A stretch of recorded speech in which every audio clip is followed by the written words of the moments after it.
मेरे बॉयफ्रेंड संजय, उसका दोस्त राहुल और मेरी सहेली छवि, हम चारों काफी करीब आ गए थे। संजय को राहुल की मौजूदगी से कोई परेशानी नहीं थी और हम सब अच्छी तरह घुल मिल गए थे। हम सभी मूवी देखने निकले। टिकट लेकर जब अंदर पहुंचे तो पता चला कि हमारी सीट सबसे ऊपर कोने में थी। हम चारों बैठे, मैं और छवि बीच में और दोनों लड़के कोने में। मूवी के दौरान राहुल और संजय दोनों हमें हल्का फुल्का छेड़ते रहे। राहुल और छवि तो कुछ ज्यादा ही मस्ती कर रहे थे, जबकि मैं और संजय शांत रहकर मूवी देख रहे थे। मूवी खत्म होते होते शाम के 6 बज चुके थे। राहुल और संजय ने सुझाव दिया कि क्यों न आज कहीं बाहर किसी नई जगह खाना खाया जाए। हम शहर के बाहर एक बड़े और महंगे रेस्तरां में गए। राहुल ने बताया कि वह पहले भी यहाँ आ चुका है। रेस्तरां में नीचे बार था और ऊपर खाने का हॉल। हमने ऊपर जाकर खाना ऑर्डर किया। खाना खत्म होते होते 8:30 बज गए थे। वापस आने पर समस्या यह थी कि एक ही बेडरूम था और एक जोड़े को हॉल में सोफे पर सोना पड़ता। संजय और मैं बेडरूम में चले गए और मैंने दरवाजा लॉक कर दिया ताकि राहुल हमें डिस्टर्ब न करे। फिर हम अपनी निजी पलों में खोए हुए थे कि तभी दरवाजे पर खटखटाने की आवाज आई। संजय ने दरवाजा खोला और बाहर राहुल और छवि खड़े थे।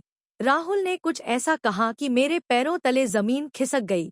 उसने कहा कि छवि को संजय चाहिए और वह चाहती है कि आज की रात संजय उसके साथ रहे। छवि भी उसकी बातों पर हंस रही थी। राहुल मुझे देखकर मुस्कुरा रहा था और मुझे समझ आ गया कि यह सब राहुल और छवि की मिलीभगत थी। तभी राहुल ने कहा, संजय यार, आज छवि और अनु दोनों तुम्हारी गर्लफ्रेंड हैं। संजय भी खुश दिख रहा था और फिर छवि मेरे पास आकर लेट गई और मेरे ऊपर से चादर हटा दी। मैंने तुरंत संजय से कहा, यह गलत है। राहुल और छवि, तुम दोनों हॉल में जाओ, नहीं तो हम चले जाएंगे। लेकिन संजय तो जैसे मेरी बात सुन ही नहीं रहा था। मुझे समझ नहीं आ रहा था कि क्या वह मुझसे प्यार करता भी है या नहीं। उधर छवि और संजय एक दूसरे की बाहों में खोए हुए थे और वह सब मेरे सामने हो रहा था। मुझे लग रहा था जैसे मैं बस एक बेजान चीज बनकर यह सब तमाशा देख रही थी। संजय मेरे पास आकर बोला, ठीक हो। मैंने कोई जवाब नहीं दिया। छवि हंसते हुए बोली, आज तो मजा आ गया। राहुल ने भी हंसते हुए कहा, हाँ, सही कहा। और वे तीनों हंसने लगे। सुबह करीब 8:30 बजे हम उठे और दोपहर का खाना खाकर अपने अपने घर की ओर रवाना हो गए। जब मैंने छवि से पूछा, तूने राहुल का साथ क्यों दिया, तो उसने कहा, अनु, जिंदगी छोटी है, इसका पूरा मजा लेना चाहिए जब भी मौका मिले, इसलिए मैंने उसका साथ दिया। सहेली तेरी हूँ, तेरा फायदा ही करूंगी, नुकसान नहीं। अब बात कुछ सालों बाद की है। मैं अब 22 साल की हो चुकी हूँ। मेरी सबसे अच्छी दोस्त छवि और मैं दोनों अब राहुल के फ्लैट में रह रहे थे। फ्लैट सुरक्षित था और हमें किसी बात का डर नहीं था। इस बीच संजय और मैं फोन पर बातें करते रहते थे, लेकिन काफी समय हो गया था, हम मिले नहीं थे। इन 3 सालों में मुझे एक बात समझ में आ गई थी, हर किसी को अपने लिए एक साथी की तलाश रहती है।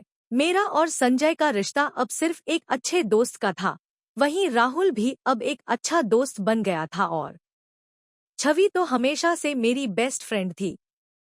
मैं अब फाइनल ईयर में थी। एग्जाम्स हो चुके थे और बस कुछ दिनों के लिए घर जाना था। उसके बाद मुझे पीजी के लिए कॉलेज फाइनल करना था, इसलिए कुछ समय के लिए मैं रुकी हुई थी। इसी बीच एक दिन घर से पापा का फोन आया कि उन्हें ऑफिस के काम से दूसरे शहर जाना है। मम्मी की तबीयत भी ठीक नहीं थी, इसलिए पापा के आने तक 3 से 4 दिन मुझे घर पर ही रहना था। मैंने संजय से मिलने की सोची, लेकिन वह अपने पापा की फैक्ट्री के काम में व्यस्त था। मुझे वहां फैक्ट्री में बुला लिया, तो मैं फैक्ट्री चली गई। फैक्ट्री बंद थी क्योंकि संडे था। हम सीधे ऑफिस के केबिन में गए। उसे कुछ डॉक्यूमेंट्स लेने थे और मेल करना था। फिर संजय ने कहा, चलो राहुल के फ्लैट चलते हैं।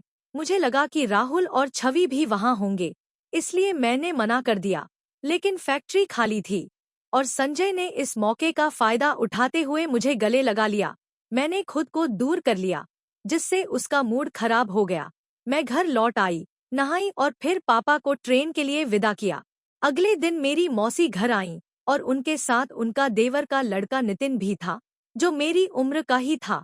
अगले कुछ दिन मैंने नितिन से काफी बातें की और धीरे धीरे हम दोनों काफी करीब आ गए। एक दिन संजय का फोन आया और जब मैं गैलरी में बात कर रही थी, नितिन मेरी बातें सुन रहा था। उसने मुझे चिढ़ाया और मेरा फोन छीनने की कोशिश की। आगे की कहानी जानने के लिए मेरे चैनल को सब्सक्राइब करें और प्लेलिस्ट को सेव करें।